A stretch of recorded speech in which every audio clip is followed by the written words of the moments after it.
राजस्थान की वीर भूमि मेवाड़ में अनेक महान योद्धाओं को जन्म दिया, पर उनमें सबसे अद्भुत नाम है राणा सांगा का। उनका असली नाम संग्राम सिंह था और वे साहस, नेतृत्व और अदम्य इच्छा शक्ति के प्रतीक माने जाते हैं।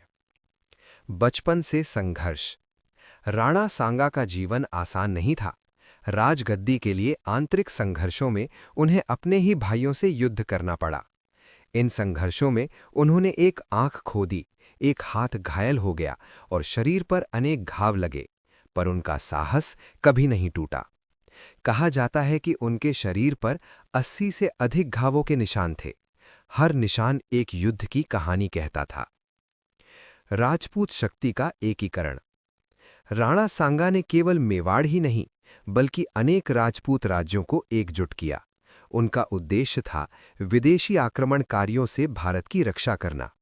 उनके नेतृत्व में राजपूत शक्ति फिर से संगठित हुई और उन्होंने कई युद्धों में विजय प्राप्त की। बाबर से निर्णायक टक्कर।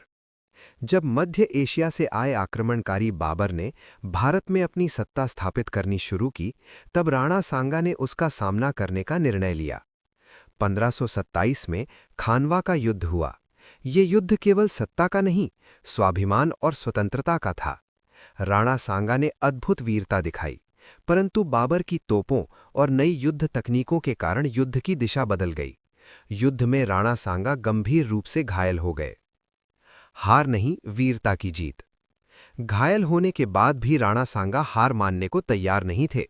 वे पुनः सेना संगठित कर युद्ध जारी रखना चाहते थे, परंतु गंभीर चोटों के कारण उनका जीवन धीरे धीरे क्षीण हो गया। उन्होंने अंत तक स्वाभिमान और स्वतंत्रता की रक्षा